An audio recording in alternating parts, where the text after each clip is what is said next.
importe d'où l'on vient, on a tous déjà entendu cette phrase « Demain, c'est maintenant ». Alors, demain, c'est maintenant parce que le futur se joue maintenant. Aujourd'hui, nous allons parler du futur, de l'avenir, de ce qui est à notre portée ou pas. Bienvenue à Ya Congo, l'émission qui parle des Congolais et des Congolaises, mais aussi l'émission qui donne la parole à la jeunesse, à ceux qui nous inspirent et à ceux qui font bouger les lignes. Je m'appelle Tissia Mukuna, je suis entrepreneur, à l'initiative d'un talk show un peu spécial et un peu particulier. Aujourd'hui, on va parler de l'avenir, donc, mais je ne vais pas parler toute seule. Tout à fait. Je vais parler avec mon ami journaliste, J'espère Labunda. J'espère, bonjour. Bien, merci Tissia Mukuna. Un grand plaisir d'être associé à cette tribune de jeunes d'expression libre. Sûrement, on peut donc constater d'ailleurs que nous avons des jeunes autour de nous, des jeunes pétris des valeurs, mais aussi investis des réels potentiels. Nous aurons l'opportunité, au cours de cette tribune d'expression libre, d'être vraiment enrichis. J'espère bien. Alors, pour le tout premier volet de Moi na Ya Congo, c'est parti. Effectivement, pour le tout premier volet, nous avons le privilège, je dis bien le bonheur, d'accueillir sur cette tribune l'honorable Patrick Mouyaya. Il est élu de la circonscription de Lafuna. Si on peut l'accueillir sous les ovations de la salle, s'il vous plaît. Merci. Sentez-vous à l'aise, honorable. Honorable, c'est un grand plaisir. Nous vous présentons comme étant parrain de cette première édition de Moi na Ya Congo.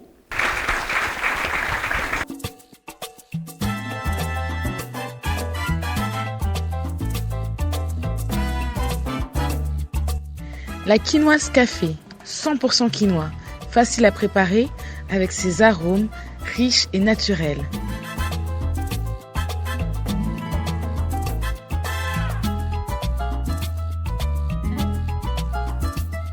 La quinoise vous apporte la joie et le bonheur tout au long de la journée.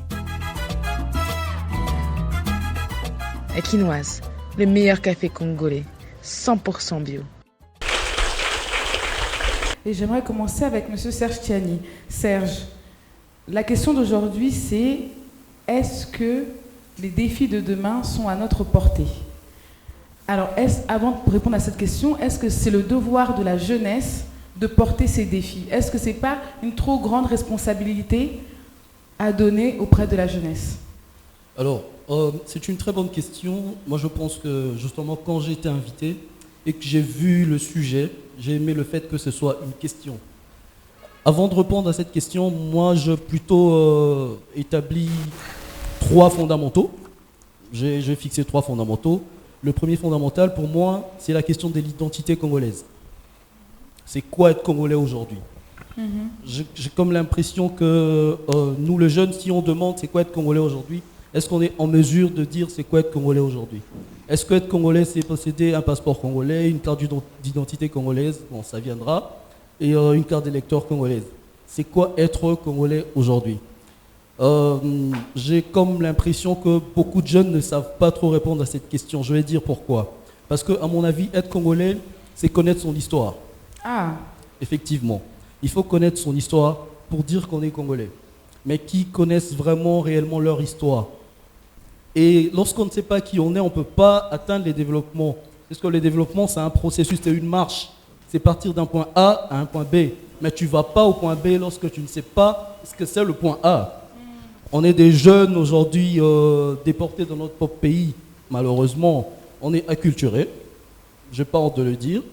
On est acculturés, on ne connaît pas notre culture. Donc, je pense que cet état de ce jeune-là aujourd'hui, est-ce que lorsqu'on a constaté ce fait-là, on pourra dire que demain, on est prêt à affronter les défis du lendemain?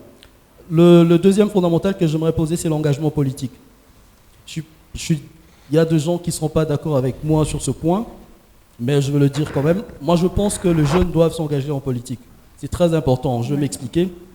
La politique détermine notre vie en société. C'est la politique, il n'y a rien à faire. Ce n'est pas l'église, c'est la politique qui détermine notre manière de vivre en société. Et les jeunes doivent s'engager en politique. Pourquoi? Je donne un exemple, vous êtes entrepreneur dans le domaine de l'agriculture. Vous vous plaignez parfois qu'il n'y a pas d'appui, il n'y a pas de soutien de la part de l'État. Mais lorsque au sommet de l'État, enfin, au sommet de l'État, ça ne veut pas dire le chef de l'État, ça veut dire dans l'exécutif au niveau de l'État, vous avez des personnes qui s'occupent du secteur des entrepreneurs, de petites et moyennes entreprises, qui ne comprennent pas qu'il faut apporter de l'aide à ce jeune-là pour qu'ils émergent. Comment voulez-vous que vous émergez dans ce que vous êtes en train de faire? Il faut que le jeune s'engage en politique, pas tout le jeune. Il faut que les jeunes qui ont compris cela s'engagent en politique. C'est très important. Le troisième fondamental, je vais finir par là, c'est la question de l'unité. Les jeunes sont de moins en moins unis. Ça, on l'a constaté, que ce soit les jeunes entrepreneurs, que ce soit les jeunes politiques. On a la question de l'unité ici, c'est pas de se mettre forcément ensemble, donc de former un seul parti politique, tous nous retrouvons. C'est pas intéressant parce que la vie a du sens dans la contradiction, effectivement. C'est dans la contradiction qu'on arrive à trouver des réponses, c'est dans la contradiction que la lumière va jaillir. La question de l'unité, c'est cette capacité à se remettre en question et à dire que moi, Serge, je suis incapable de produire du café et que Tissi, elle est capable de produire du café. Donc ça ne sert à rien que j'aille m'embrouiller dans le café. Je vais laisser Tissi faire du café et je vais la pousser dans ce qu'elle fait comme production du café. La question de l'unité, c'est également celle-là. C'est savoir se remettre en question, savoir connaître ses limites et pousser les autres. Vous avez commencé par dire, vous ne savez pas si l'honorable sera d'accord avec vous sur la suite de votre réponse, et vous avez aussi parlé d'agriculture. Alors j'aimerais bien avoir les réactions de l'honorable, et puis après de Piroti Bassima, sur cette question de l'agriculture et de l'importance de la politique, si la politique a un impact dans votre métier. Alors un jour, je ne sais pas où j'étais, c'est à l'UPC ou à l'UNIKIN, je ne me souviens plus exactement, un jeune a pris la parole pour me dire « je suis entrepreneur politique ». J'ai envie de vous poser la question, entrepreneur politique signifie quoi? Parce que c'est cette dépendance que nous avons à la politique finalement qui fait que ces pays n'avancent pas. Parce que fort malheureusement, on a présenté la politique comme le seul domaine où vous pouvez aller réussir entre guillemets. Mais si je dois vous faire une confidence, moi je suis élu depuis 2011, ça va faire 10 ans que je suis parlementaire, je suis plus pauvre que je l'étais avant. Parce que dans ma conception de la politique, ce n'est pas aller penser gagner de l'argent. Lorsque vous allez, excusez-moi, merci, lorsque vous allez en politique, vous allez vous engager pour être les vecteurs qui apportent des solutions. Alors, j'aurais bien voulu que notre ami soit un peu plus précis sur ce qu'il dit en termes d'engagement, parce que l'engagement politique ne veut pas forcément dire aller militer dans un parti, être candidat et être élu. L'engagement politique, ça peut ressembler à ce que moi j'appelle engagement civique ou citoyen. Ça veut dire que vous suivez l'évolution de la situation et vous avancez. Parce que finalement, vous savez, lorsqu'on n'a jamais répondu à une question fondamentale, ça vaut aussi pour le pays, sur votre vocation, le sens de votre existence, vous vous perdez. Moi, je suis de ceux qui pensent qu'au Congo, on doit faire plus d'économie que de politique. On doit plus soutenir les entrepreneurs, faire plus attention à eux que faire attention aux politiques. Parce que finalement, il y a un professeur d'économie qui disait « Tout problème politique est un problème économique non résolu ». Mais bon, il y a un autre qui dira « Faites-moi une bonne politique, je vous ferai une bonne économie ». La vérité, c'est que c'est la politique qui détermine le reste. Et lorsque vous regardez ces pays depuis 1960 jusqu'à ces jours, on n'a jamais répondu à une question fondamentale. Quel pays nous voulions construire? Et aujourd'hui, je n'irai pas parler des défis de demain. Moi, je parlerai des défis d'aujourd'hui. Moi, je suis inquiet dans ce que nous sommes aujourd'hui. D'abord, tout ce qui concourt à la formation de l'homme est en crise. La crise de l'école. Je vois qu'il y a des parents dans la salle. Est-ce que vous savez que nos parents dans ce pays ont étudié dans de meilleures conditions que nous? Au Congo, on dit que nous ne savons même pas combien nous sommes. Bon, on dit que nous sommes 80 millions. On dit que 60% de 80 millions sont des jeunes. de moins de 25 ans. 60% de 80 millions, ça fait 56 millions. Et si vous regardez les chiffres, l'école commence à 3 ans ici, je crois, bon, je dirais 5 ans. Et nous avons un taux de croissance démographique de 3% par an. Ça fait à peu près 2 millions de nouveau-nés par an. Si j'enlève la période des 5 ans sur 56 millions, j'enlève 10 millions. Il reste 46 millions. Si vous allez au ministère de l'EPST, on vous dira que le maximum des élèves que nous avons au Congo, c'est 20 millions. Il reste 26 millions. Si 20 millions, c'est école primaire, maternelle, jusqu'en 6e secondaire. Et si vous allez dans toutes les universités du Congo, on a 670 à peu près universités ou instituts supérieurs. On a 800 à 900 000 étudiants, j'arrondis à 1 million. Vous verrez qu'il y a 25 millions de jeunes qui flottent. Ils sont où? Qu'est-ce qu'on fait pour eux? Dans les groupes armés et tout le reste. Et donc, si vous regardez ces chiffres-là, vous avez peur. Donc, pour moi, je ne parlerai pas des défis de demain, je parlerai des défis d'aujourd'hui. Les défis d'aujourd'hui, ce n'est pas seulement garantir l'accès des enfants à l'école. Les défis d'aujourd'hui, c'est de nous rassurer que la qualité est bonne.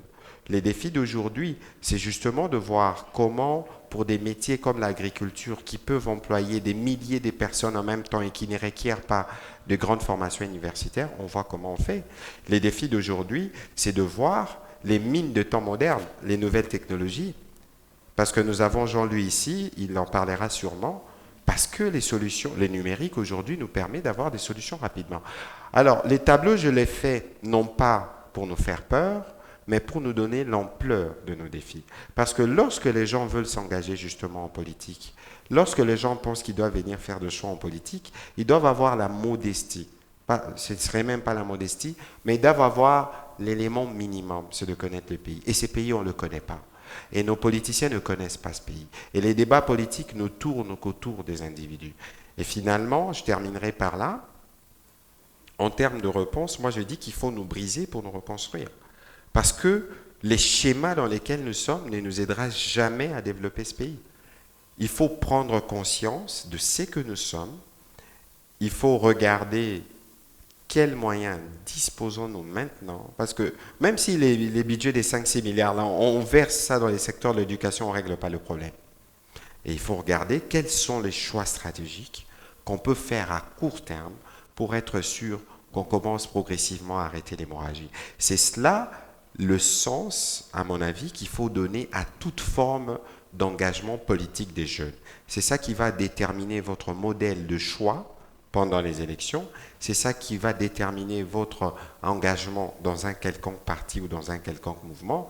Ce n'est qu'après avoir compris tout cela qu'on peut commencer la marche vertueuse vers la sortie du trou dans lequel nous sommes. Merci. Effectivement, si on peut applaudir une fois de plus pour encourager l'honorable Patrick Mouyaya. Avant de passer à notre invité, j'aimerais bien rebondir par rapport à ce que venait de dire l'honorable Patrick Mouyaya, tout en faisant un petit raccordement avec le propos de Serge Tani. Nous allons vous donner la parole tout de suite là, s'il vous plaît. Honorable, il se pose un problème de système en République démocratique du Congo, parce que les jeunes veulent bien s'engager dans la politique, mais on se pose la question, quelle est la place de la jeunesse dans les partis politiques? Parce que les constats est amer. Vous allez vous rendre compte que les jeunes qui s'engagent dans la politique servent souvent de marchepied dans des formations politiques. Et ce sont les vieux, les classiques. D'ailleurs, nous avons appris ça par rapport à la formation du gouvernement, parlant actualité. Il y a les classiques qui ont traversé presque toutes les générations de la scène politique congolaise qui veulent revenir encore. Quelle peut être la place de la jeunesse en politique pour enfin renverser la tendance et parler d'une politique au service du bien-être commun? Je commence par la fin. Vous ne pouvez pas empêcher un homme qui a 80 ans d'avoir de l'ambition.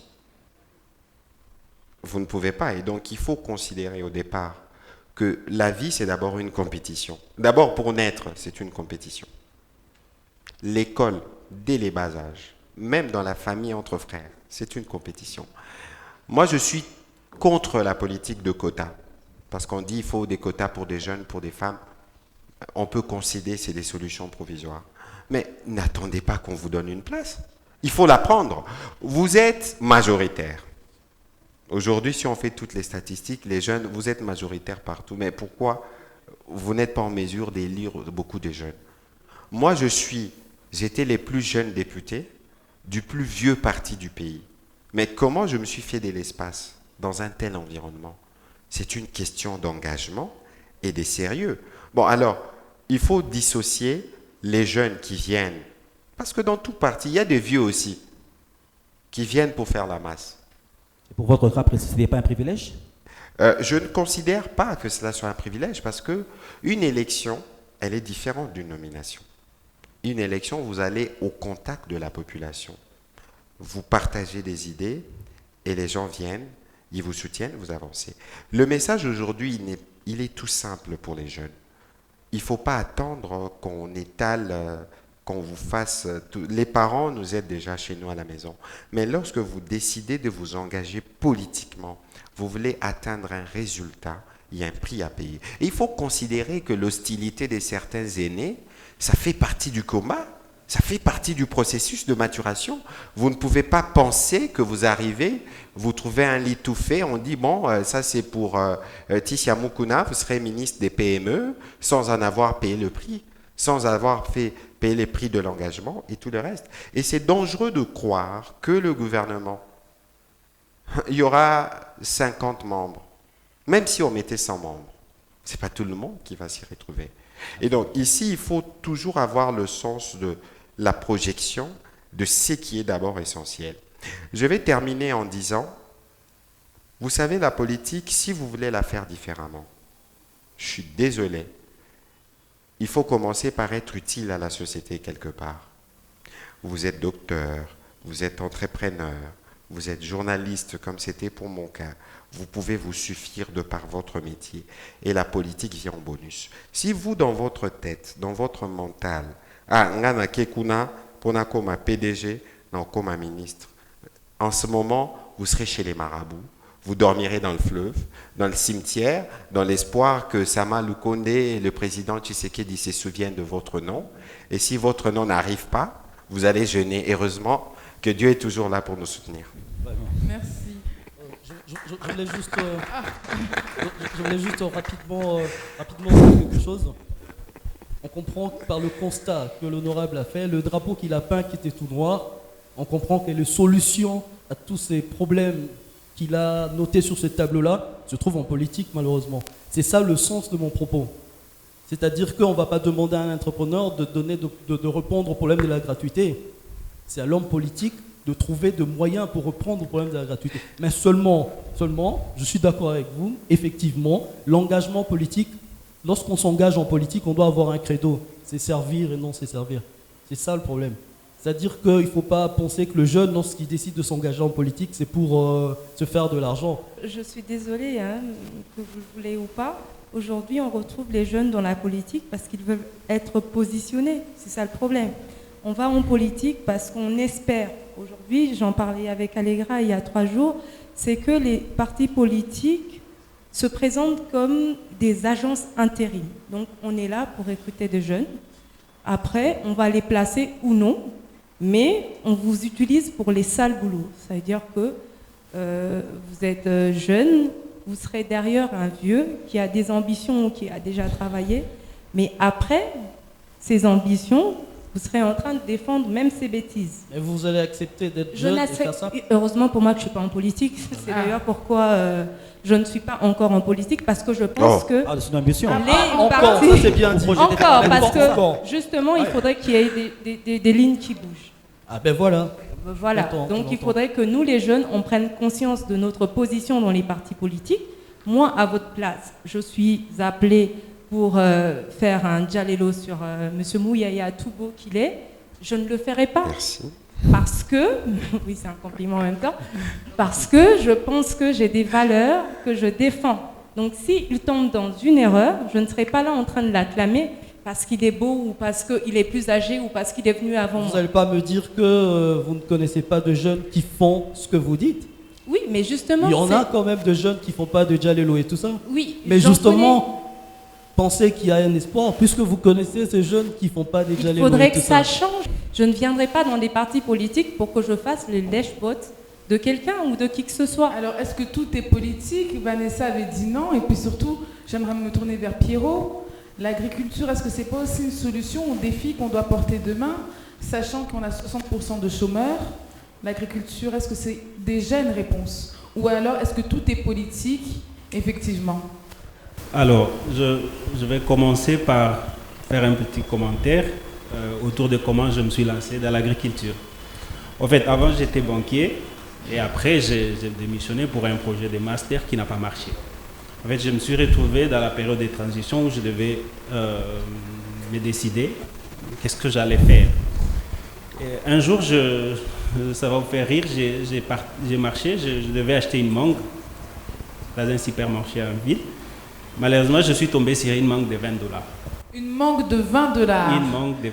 Elle était en or? Alors, tout est parti de là. Ok? Donc, tout est parti de là. Donc, j'étais, bien que je pouvais avoir un $20 en poche, mais j'étais incapable de m'acheter une mangue à $20. Donc, je n'allais pas accepter ça. Du coup, pourquoi je raconte ça? C'est simplement pour dire que s'il y avait un système de réglementation des produits importés et un système qui favorise le produit agricole local, donc je pense que je ne pouvais pas tomber devant cette mangue-là. Et aujourd'hui, si vous circulez dans la plupart des supermarchés à Kinshasa, vous trouvez des mangues à 16 000 francs, vous trouvez des tomates à 10 000 francs, alors que nous en produisons ici. Je vais continuer alors pour dire que cette situation-là m'a fait beaucoup réfléchir. Du coup, je me suis posé la question, je me suis dit, ok, si j'ai un hectare de terre, je me suis informé et j'ai fait quelques séances de formation, d'auto-formation. J'ai compris que sur un terrain d'un hectare, on peut planter plus de 1600 arbres de mangue. C'est possible. Ok?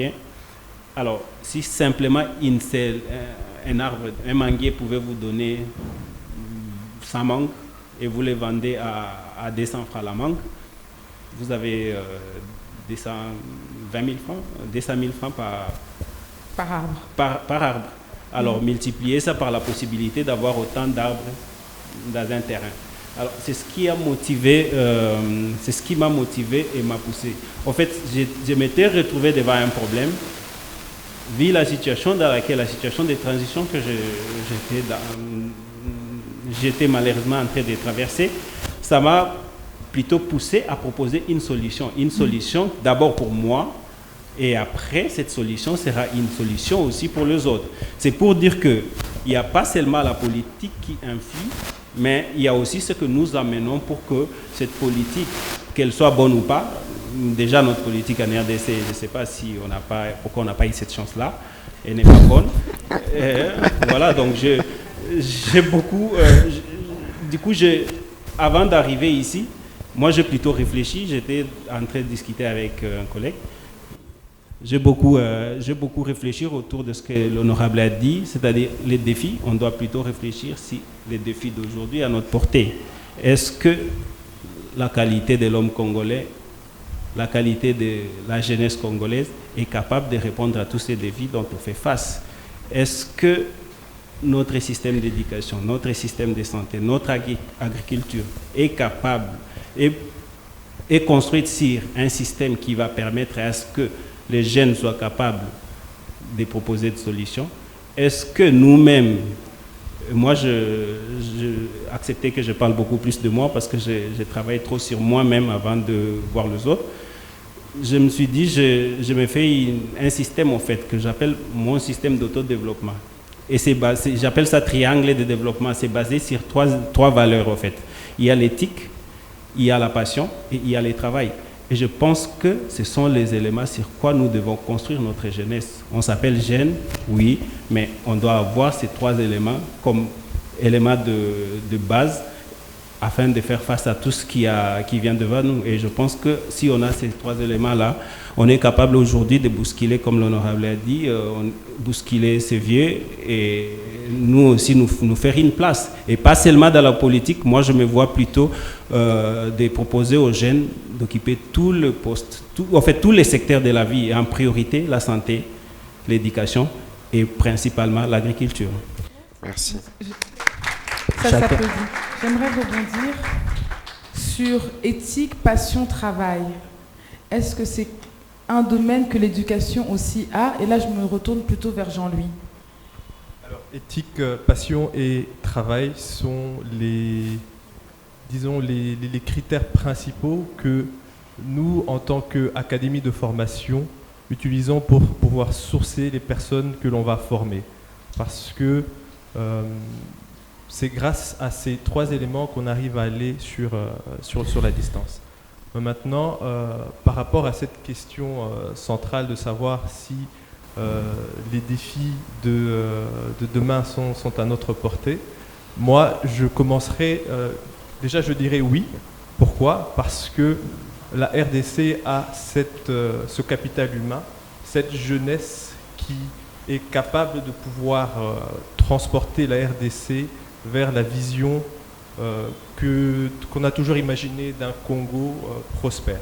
Mais avant tout ça, il faudrait pouvoir faire un diagnostic de l'existant, voir quelle est la situation sur les différents secteurs prioritaires, que ce soit la santé qui aujourd'hui se retrouve en difficulté par rapport à la crise sanitaire que nous connaissons maintenant.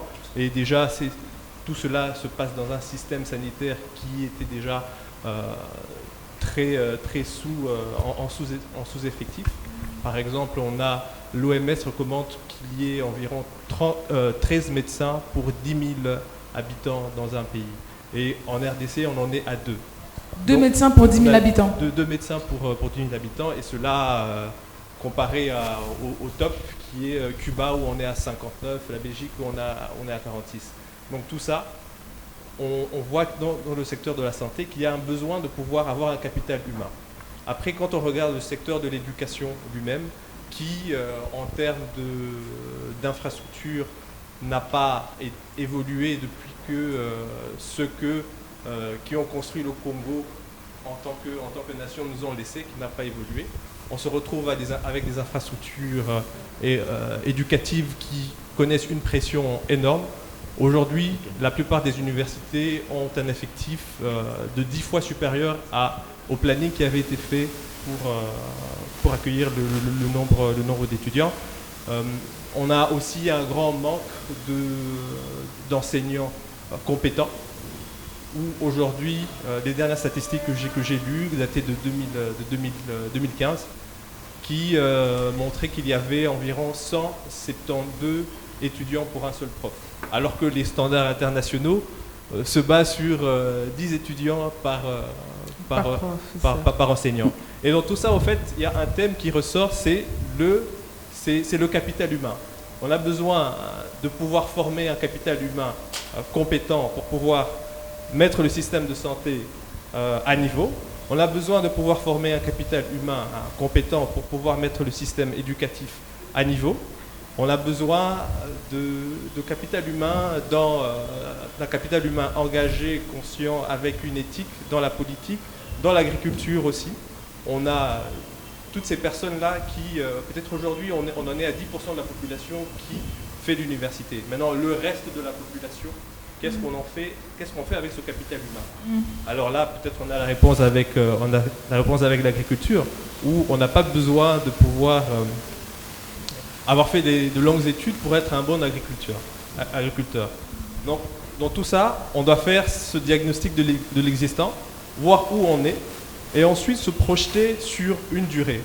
Moi, je suis de ceux qui pensent que le Congo de demain, le Congo qui pourra relever les défis, on va y arriver dans 30 ans, 60 ans. Maintenant, tout ce que l'on fait aujourd'hui, on doit pouvoir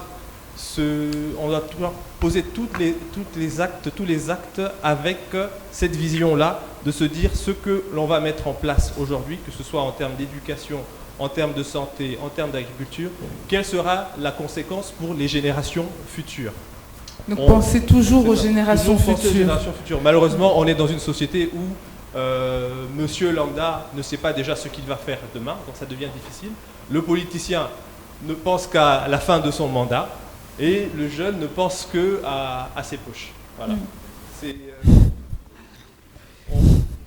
C'est une évidence, hein. On a un gros challenge. Il y a une réaction, Vanessa? Une réaction, je suis très heureux que 2 personnes aient repris le secteur dans lequel j'évolue, c'est celui de la santé.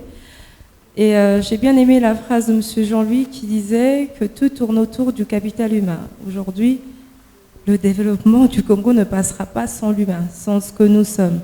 Et le bien-être congolais passe aussi par le fait qu'il y a une prise en charge conséquente par rapport à sa santé. J'ai pas envie de parler des pays étrangers, mais j'aimerais quand même remettre la puce à l'oreille à toutes les personnes qui sont ici présentes. C'est que le bien-être commence depuis qu'on est enfant. Donc on va pas se le mentir, le respect des vaccins, les consultations et tout ce qui vont avec. Mais combien aujourd'hui sont capables de comprendre, j'ai envie de dire, ce qui leur faciliterait l'accès aux soins de santé. Aujourd'hui, le président de la République, lors de son investiture, a parlé de la couverture santé universelle. Permettez-moi de parler parce que c'est mon domaine. Cette couverture universelle qui rencontre plusieurs défis, notamment le chômage, notamment une certaine quantité de personnes qui peuvent cotiser. Quand je suis arrivée à Kinshasa, ce que je me disais, quand on me parlait de la CSU, je savais que c'était un rêve qui n'allait pas arriver avant 10 ans. Pourquoi? Parce que la majorité des Congolais sont au chômage. Pour avoir une CSU, il faudrait avoir un minimum de 60% de cotisants. Aujourd'hui, les mutuelles de santé sont les seules, si pas pour dire, c'est la seule solution qui répond aux besoins de santé. Vous êtes entrepreneur, j'en vois beaucoup sur la place. Si votre employé ou si vos employés tombent malades, vous ne pouvez pas avoir de production. Donc, on devrait vraiment réfléchir à comment investir dans les mutuelles de santé qui sont une solution directe. Encore, on en parlait il y a quelques jours avec Tiani, pour dire que aujourd'hui, les personnes qui sont engagées, les peu de personnes qui sont engagées dans l'emploi, doivent cotiser. Et cotiser, pourquoi? Pour avoir un bien-être qui est correct. Aujourd'hui, les hôpitaux ne sont plus la représentation de ce qu'on nous a dit quand on était enfant. C'est censé être les endroits les plus propres. Malheureusement, aujourd'hui, on a une image des centres hospitaliers qui puent, excusez-moi le terme, qui nous ramène plus de maladies qu'autre chose, alors que nous, l'État, nous, en tant que Congolais, on devrait investir dans la santé, dans l'épanouissement du bien-être, voyez. Et pour compléter mon frère agriculteur, c'est qu'aujourd'hui, si on n'arrive pas à avoir de personnes assez fortes, moins en maladie, on ne peut même pas arriver à résoudre le problème de la famine, qui est aujourd'hui une urgence pour nous tous. Parce que les personnes qui agissent, que ce soit dans l'agriculture, que ce soit dans l'élevage, que ce soit en politique, ont besoin d'être en bonne santé pour pouvoir, eux, être productifs. Ça, c'est aussi parmi les défis. Et si je dois parler de défis économiques, je ne sais plus, je sais plus qui en a parlé, c'est que on doit être en mesure de faire de la reconversion. Aujourd'hui, on est tous médecins, tous économistes, tous juristes, tous journalistes ou politiques, alors que les domaines prometteurs sont les domaines qui sont dans le numérique, par exemple. Pascal ne va pas me contredire, c'est le domaine de la digitalisation. Qu'est-ce qu'on fait, nous, en tant que population, pour pouvoir être à la hauteur, pour répondre à ce besoin-là? C'est ma question que j'attends que la salle puisse réagir. Est-ce qu'on est capable, nous, aujourd'hui, de mettre de côté nos diplômes en tant que juriste, en tant que médecin et tout, pour pouvoir nous reconvertir et répondre aux besoins immédiats de...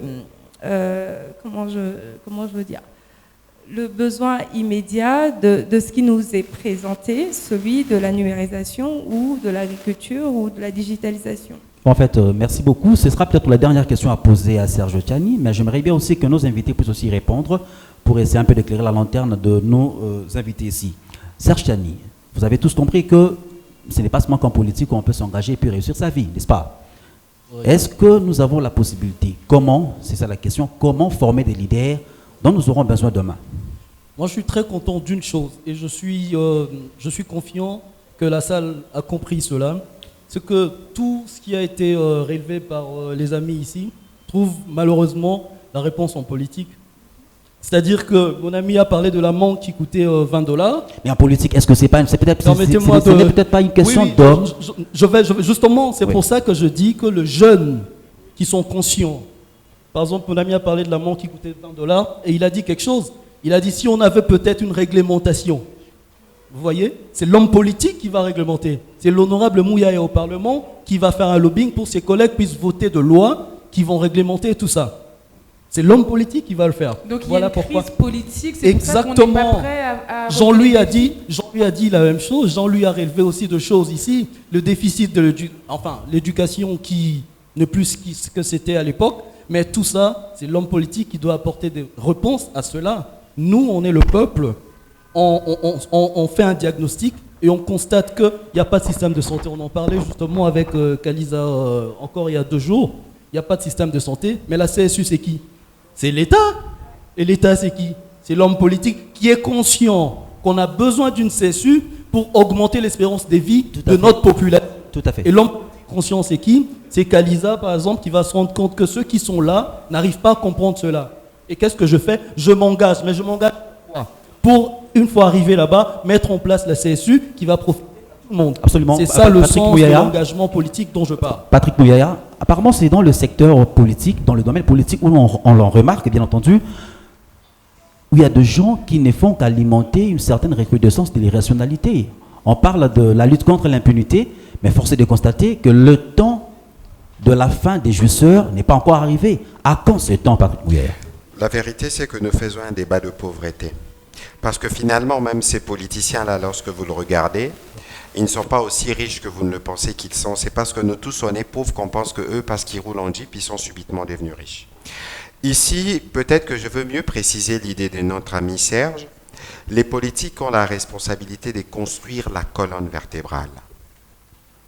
On fait la colonne vertébrale et les autres domaines viennent s'imbriquer. Vous êtes juriste, je ne le suis pas. Et grâce aux juristes congolais, je n'ai plus beaucoup d'amour pour le droit. Ce sera un autre débat. Mais on dit que les faits précèdent les lois. On dit que les faits précèdent les lois. Ça veut dire que nous venons codifier ce que nous vivons en société. Donc il faut regarder. Ici, on ne va pas rentrer dans le débat entre l'œuf et la poule. Parce que ça nous retardera. Ici, comme génération, nous devons nous poser la question, et c'est la problématique de l'émission, est-ce que nous sommes prêts à relever, moi je ne dirais pas les défis de demain, les défis d'aujourd'hui. Alors, si nous sommes prêts, première condition, qu'est-ce que nous faisons pour être en mesure de relever ces défis? Parce que lorsque Serge pointe le politique, il a bien raison, mais vous savez que les défis du Congo ne peuvent pas être réglés en un mandat ou en 2 mandats. Les désamours qu'il y a entre les peuples et les politiques ne fera que se creuser. Parce que finalement, on est comme dans une relation, comment je l'explique?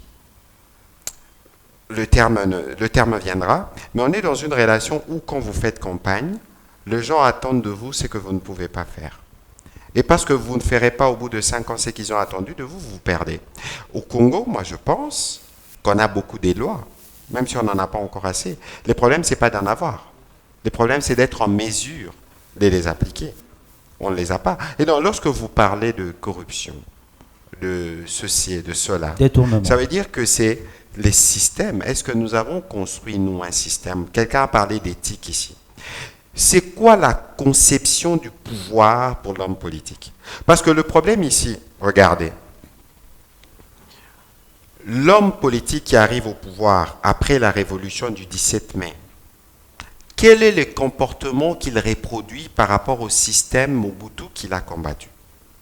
L'homme qui arrive après l'alternance, quel est le comportement qu'il reproduit après avoir acquis? Vous allez voir que le problème, c'est l'homme. Que ce soit une révolution, que ce soit les élections, l'alternance, la conception du pouvoir, elle est mauvaise. Serge a parlé de servir et non c'est servir, mais c'est un slogan du maréchal qui existe depuis 50 ans, qui vaut 50 ans après. C'est donc un problème de culture. Tant qu'on n'aura pas agi efficacement sur la culture politique, pour parler que de cet aspect-là, on ne sera jamais en mesure de reprendre la courbe du changement. Parce que lorsque vous arrivez au pouvoir et que vous avez cette idée du ventre, cette conception de pauvreté, vous reproduisez de manière même inconsciente ce que vous dénoncez. Et donc le problème est fondamental. Et aujourd'hui, si nous voulons être la réponse à tous ces défis, est-ce que nous sommes capables d'être différents de ce qu'on a vu?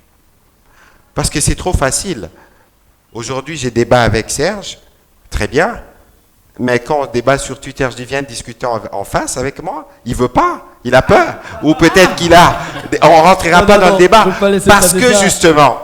Vous n'avez jamais le temps, vous êtes tellement très occupé. Je vais terminer par là. Parce que justement, moi, ça fait 10-15 ans que je pense que je vais changer de Congo. Vous pensez que vous pouvez encore changer le Congo? Vous êtes pessimiste ou optimiste? Je reste optimiste. Au-delà de tout, parce que lorsque vous regardez les gens nous juger, je n'entre pas dans les débats de la perception que les Congolais ont de nous qui sommes élus. Et la beauté dans tout ça, c'est qu'au bout des 5 ans, on les change. Mais même ceux qui pensaient pouvoir porter ces changements, quand ils arrivent où nous sommes, parfois ils font pire que nous, ils descendent plus bas que nous. Ça veut dire qu'il y a un problème même de la compréhension du rôle des institutions et tout le reste. Vous savez, tout ça, c'est dû à quoi? Parce que la famille est en crise. C'est la cellule mère. Le jour où on commencera à réhabiliter la famille dans son rôle essentiel, c'est le jour où on commencera à régler beaucoup de problèmes. Parce que l'éthique, c'est la suite, à mon avis, de la bonne éducation. Aujourd'hui, les parents sont dans quelle situation? Les enfants grandissent de quelle manière? Quels sont nos repères? Qui sont nos modèles? Quelles sont nos références? Et c'est dès lors que nos enfants n'ont pas des repères, n'ont pas des références, ou quand vous parlez politique, ils pensent à Obama, ils pensent à Sarko, ils pensent à Macron, et ils ne pensent pas à je ne sais qui au Congo, ça veut dire que nous sommes en train d'échouer. Et j'espère, je termine par là, parce que nous, on existe, et c'est l'essence de mon engagement depuis 10 ans, j'ai toujours pensé qu'il est possible de faire la politique différemment. La difficulté que nous avons, c'est que le poids démographique est tel, l'influence notamment aujourd'hui des réseaux sociaux et de tout ce qu'il y a de bon ou de mauvais est tellement grand que très peu d'entre nous comprennent effectivement le rôle qui doit être les leurs. Mais je me console en disant, lorsque nous avons un cadre comme celui-ci, où on pose des problématiques, on réfléchit, on pense à des solutions, c'est un départ. Parce que vous ne pensez pas que le Congo sera changé par 1000 personnes. Le Congo, son changement peut partir de 4, 5 personnes. Et j'espère que vous serez parmi ces petits nombres de gens qui vont changer ce pays. C'est une question de conscience collective. Moi, je suis parmi. Je suis parmi. Ah, ça s'applaudit. Je réalise très rapidement que là, c'est une question de conscience collective. Hein, c'est beaucoup là. Bon, nous sommes arrivés peut-être à la fin de cet échange. S'il y a peut-être une question. Oui, permettez, j'ai une question à l'honorable Mouyaya qui est en train de démontrer ici que le problème c'est l'homme congolais en démissionnant, enfin en lavant les mains pour dire que normalement c'est l'éducation à la maison, alors que le législateur, qu'il est d'ailleurs, pouvait mettre en place pouvait mettre en application les lois qui sont là pour punir la corruption, les détournements et tout ça. Est-ce que ce n'est pas une façon de démissionner publiquement devant cette assemblée pour dire oui, nous on a que faire, c'est vos parents, ils devaient vous dire qu'il fallait pas voler et tout ça? Alors je suis content de cette question parce qu'elle me fait même rire. Parce que les hommes politiques viennent d'où? Moi je suis qui? Je suis grand frère de tel, fils de tel, cousin de tel. Vous pensez que l'argent, c'est comme le pouvoir. Il révèle nos vices ou il révèle nos vrais caractères. Ne pensez pas que les comportements que le politique ou les politiciens, comme on aime les appeler, je ne suis pas un, produisent. C'est des comportements qu'ils apprennent quand ils arrivent là-bas. Non. Ils ne font que reproduire ce qu'ils ont appris durant leur parcours en société. Sans vouloir vous interférer, ma question est de savoir, est-ce qu'il n'y a pas de loi ici aujourd'hui qui punit les personnes qui détournent? Aujourd'hui, je viens avec mon éducation qui est peut-être bâclée. Laissez-moi terminer juste une minute. Allez-y très rapidement. J'arrive dans un hémicycle où on me dit, Vanessa, tu ne dois pas te tenir comme ça. Si tu te tiens comme ça, il va y avoir une chicote, où je vais aller en prison, où il y aura un policier qui va venir me ravir mon téléphone et tout ça. Si je continue, si je me permets à me comporter contre la façon dont on m'a demandé de me comporter, ça veut dire qu'il y a un laisser-aller. Je suis désolée, c'est de la discipline. Pour moi, aujourd'hui, les législateurs, son rôle, c'est aussi de rappeler que les antivaleurs qu'on peut ramener de n'importe où, parce que tout le monde ne vient pas d'une famille, il y en a qui naissent des rues, il y en a qui sont dans la rue. Est-ce que aujourd'hui, on est capable de dire que Honorable Mouyaya a essayé de mettre en application des lois qui permettent de ne pas détourner c'est très important cette question. Je pense que en 30 secondes, je veux y répondre, s'il vous plaît. Parce que lorsque je situe la responsabilité de la famille, c'est parce que c'est d'elle que nous sortons. Quelqu'un a parlé de nos grands-parents ici.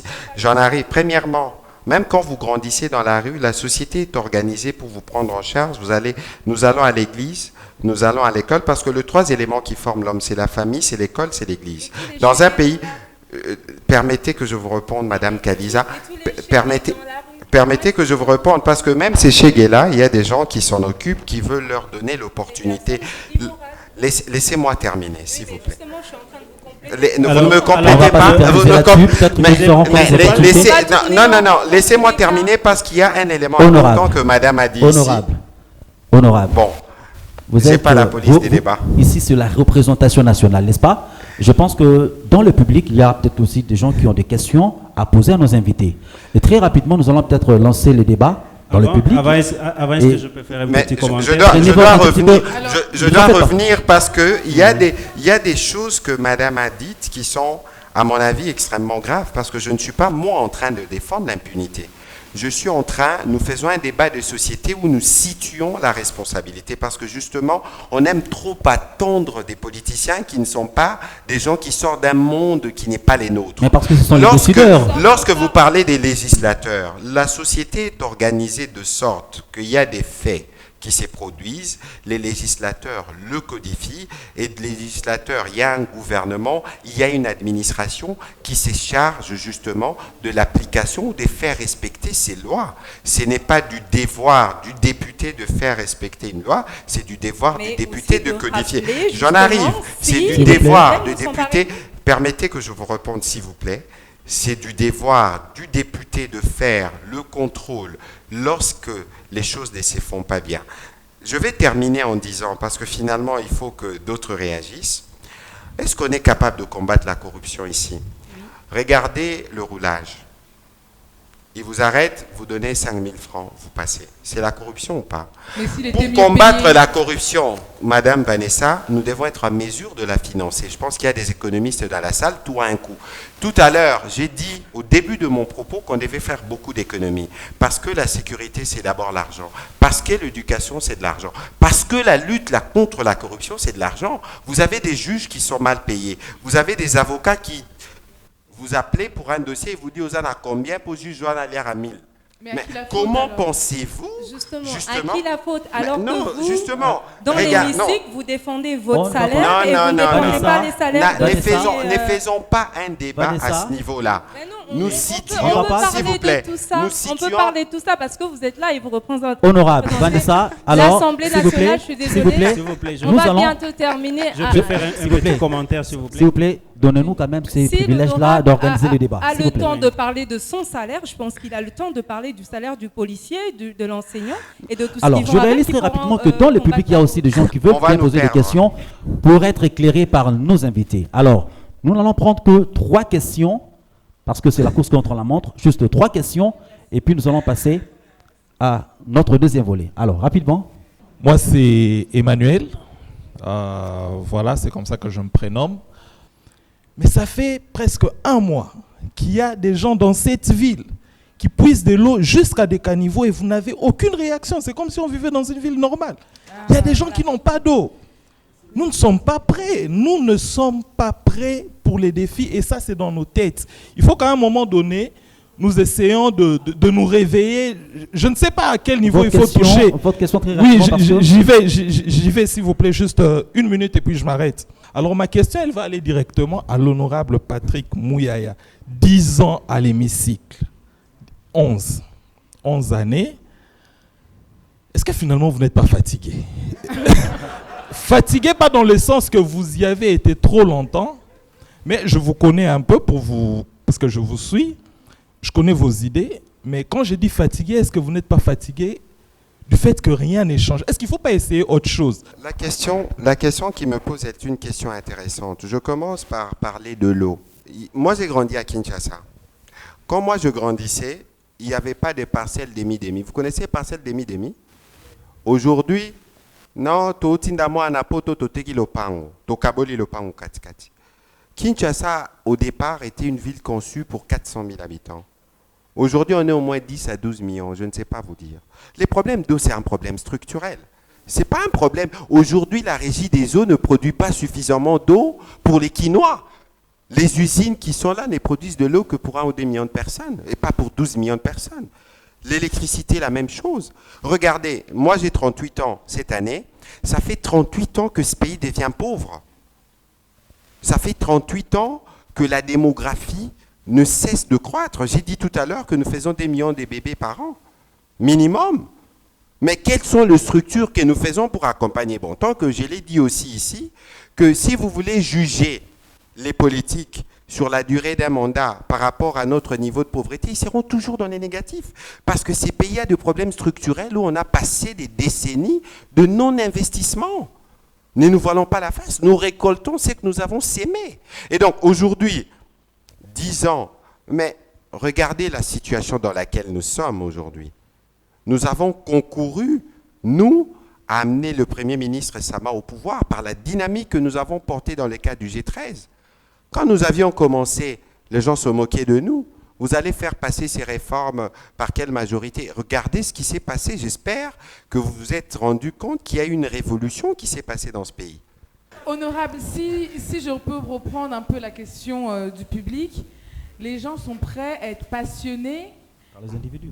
Par rapport aux problèmes de l'hémicycle à l'Assemblée nationale. Les gens, c'est qui? Mais pas les citoyens. Merci. Les partisans des partis politiques. Partisans, exactement. Non. Qui sont conditionnés à être comme ça. Parce qu'il y a des gens comme M. Mouyaya qui doivent rester à l'hémicycle et nous qui devons rester là. S'il vous plaît, face à leurs problèmes, par exemple, la manque de $20 qu'expliquait M. Pierrot, personne n'allait manifester dans les rues pour dire que c'est inadmissible. Mais vous savez, madame, je vous parle comme journaliste maintenant. Malheureusement, moi, si vous regardez à la télé, vous allez rarement me voir dans un débat politique. Non pas que je n'aie pas des arguments, mais parce que c'est une perte de temps. Fort malheureusement, la vacuité des débats politiques a conduit la vacuité des débats en société parce que tout le monde veut imiter les politiciens qui ne sont pas, à mon avis, tous de modèles. Je suis désolé, c'est la vérité.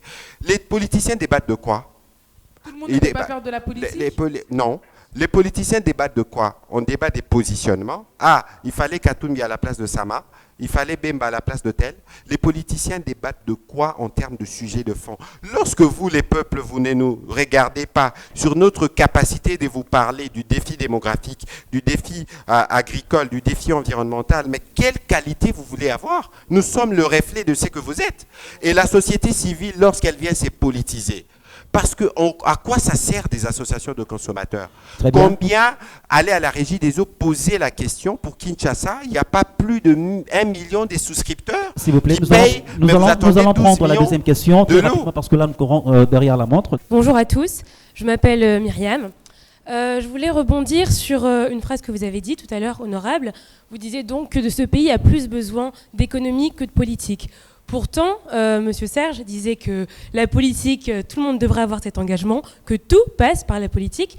Il y a quelque chose qui m'a un peu tiqué, c'est que vous avez dit que les entrepreneurs, on ne peut pas mélanger un entrepreneur, ne peut pas être un politique, que chacun doit être dans son credo et qu'on ne peut pas confier à un entrepreneur la gratuité. Peut-être vous avez une requête à faire à Mme Vanessa, on attend encore la CSU, elle devrait peut-être cesser son activité puisqu'elle est entrepreneur.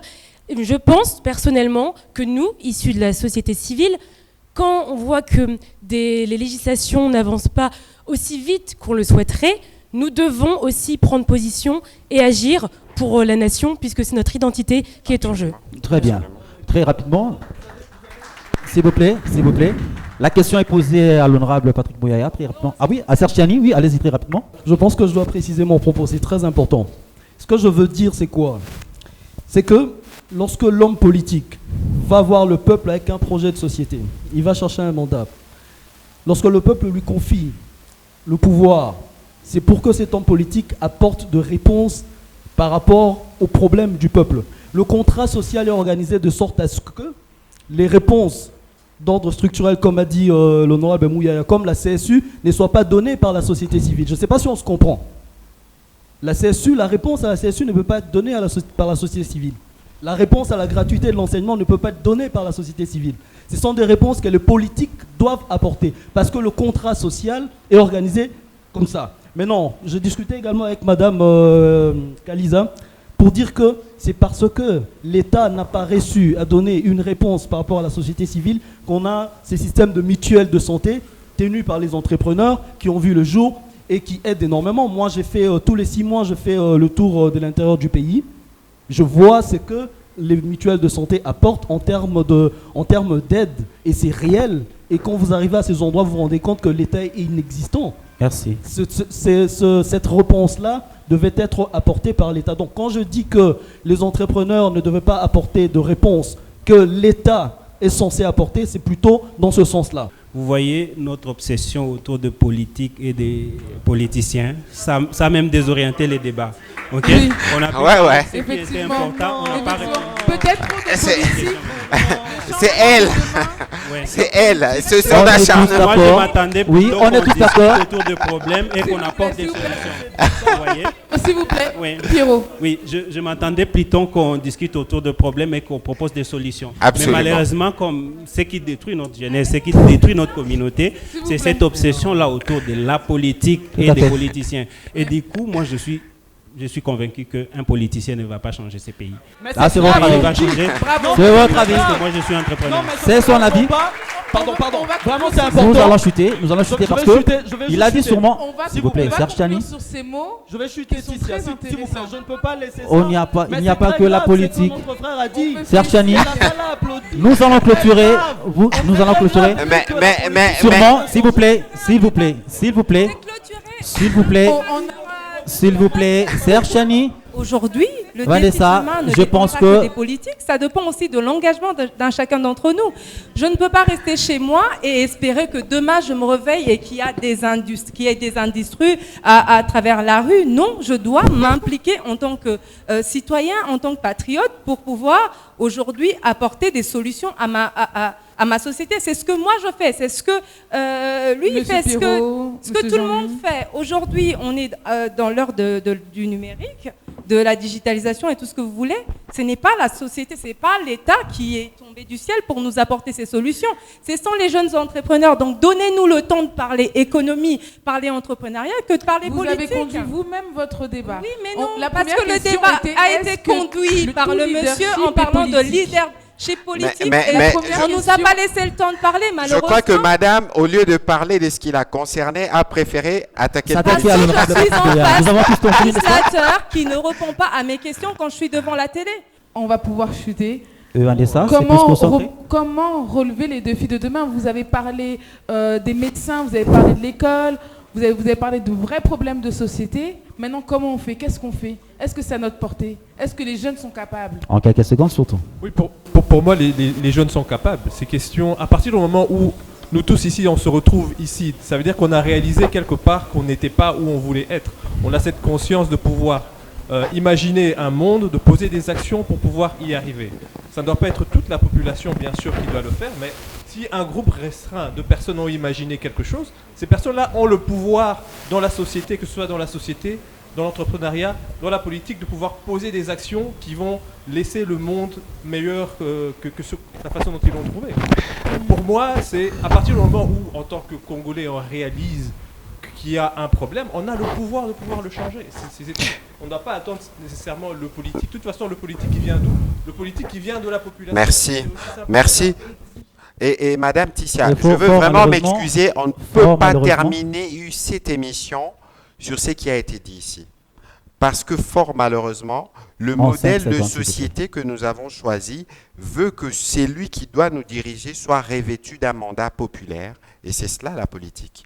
Et donc, tenez-nous pour responsables de ce qui n'est pas fait, mais il faut que nous tous nous ayons la même compréhension, c'est que l'État est une construction commune. Combien d'entre nous payent des taxes? Parce que la santé, c'est finance, tous les autres dépenses, la CSU, c'est finance, et il ne faut pas compter que sur les politiques, ceci, il faut regarder l'engagement de chacun d'entre nous. Merci. Merci beaucoup, honorable Patrick Moya. Merci aussi à nos très chers invités. Je pense que nous sommes tous d'accord sur le fait que si chacun fait sa part, le Congo sera relevé. On ne peut pas dire aujourd'hui qu'on va relever le défi si M. Mouyaya ne vote pas des lois qui nous permettent, nous, en tant qu'entrepreneurs, de fleurir et de grandir. Vous êtes d'accord avec moi que chacun doit faire véritablement son travail? Tout tourne autour de la politique. Si eux commencent par placer les bases, les juges commencent par juger ceux qui doivent être envoyés en prison, nous, la population, on aura peur de faire des bêtises comme ils l'ont fait. Merci beaucoup, Titiane Kouna. Je pense que nous sommes arrivés au terme de ces premiers volets du Moyen Congo. Peut-être un dernier mot à chacun et je pour pense que conclure. Tout le monde peut peut-être répondre à cette question en un mot. Les défis de demain sont-ils à la portée de la jeunesse congolaise? Oui ou non? On commence par Vanessa parce que Vanessa c'est plein. Hein. Le défi de demain est à notre portée, oui, parce qu'on est les seuls acteurs aujourd'hui du développement de demain. Le demain glorieux du Congo dépend aussi de notre reconversion, de notre façon de voir les choses, de notre applicabilité dans ce que nous voulons que le Congo soit. Donc oui, mais à condition que les législateurs fassent son travail. Merci. Juste en face, on fait la ronde. Pierrot. Pour moi, oui et non. Oui, parce qu'on a cette jeunesse, on a cette énergie, on a cette capacité de nous tous nous remettre au travail. Non, parce que les systèmes actuels ne nous préparent pas à relever les défis de demain. Alors moi, en arrivant, j'avais un oui, mais un grand oui en gras. Après avoir entendu la conclusion de Pierrot et que la salle était bouillonnante, je me rends compte finalement que je dois dire non. Parce que c'est incroyable. Pierrot, il dit, si on attend la politique, le pays... Enfin, il a dit les politiciens ne vont pas... Enfin, la politique ne changera pas le pays. Mais c'est incroyable. C'est d'une énormité qui... C'est incroyable. C'est incroyable parce que Pierrot s'est plaint qu'il n'y avait pas de législation pour l'amende qui... S'il te plaît, Pierrot, je conclue. Pierrot s'est plaint qu'il n'y avait pas de législation pour l'amende qui coûtait $20. En fait, le problème, c'est quoi? C'est la prise de conscience du citoyen. Une fois que les citoyens ont compris que celui qui est détenteur du réel pouvoir, il va obliger le politique à faire les choses de la plus belle des manières. Merci. Bien. Je ne me suis pas plaint. Je me suis pas plaint. J'étais en face de ces problèmes. Déjà, s'il vous plaît. Ma solution qui est ma plantation. En fait. Merci. Alors moi je dirais oui, parce que comme je disais, on a le capital humain nécessaire pour y arriver, mais ce capital humain, on doit lui donner une vision. Mais cette vision-là, je ne pense pas qu'on doit nécessairement s'attendre à ce que ça vienne des gens qui sont déjà politiques maintenant. Ça peut venir de nous, et à nous de pouvoir nous engager pour porter cette vision au sommet de l'État pour que ça puisse redescendre sur toute la population. C'est tout. L'honorable va conclure et puis on va... On conclut. Heureusement que j'ai les mots de la fin. Je crois que la réponse... D'abord, je ne parlerai pas des défis de demain. Je parlerai des défis d'aujourd'hui. Vous maintenez. Et je répondrai oui, parce qu'on n'a pas besoin de 10 000 personnes pour influer sur 80 millions de personnes. Parfois, on a besoin de 100 personnes. Et je suis sûr que si on a 100, même moi, qui sont bien positionnés, nos défis peuvent être relevés à la seule condition de faire le bon diagnostic, de regarder notre capital humain, de regarder les ressources que nous pouvons mobiliser par rapport aux objectifs à court, moyen et long terme. Et nous sommes dans un pays chrétien où nous avons beaucoup de foi, nous prions beaucoup et Dieu se décline dans le travail. Et je suis sûr que si nous travaillons, passion, éthique, nous serons en mesure de relever nos défis. Nous sommes au terme de ces premiers volets. Madame, Monsieur, vous nous avez suivi avec beaucoup d'attention. Il y a eu des invités qui ont pu participer. Je pense que, je réitère encore une fois de plus, je ne pense pas que Vanessa va me contredire, que chacun doit faire son travail véritablement pour arriver à satisfaire les aspirations les plus profondes du souverain primaire. Merci beaucoup. C'était la fin de ces premiers volets. Restez branchés pour le deuxième volet. À tantôt.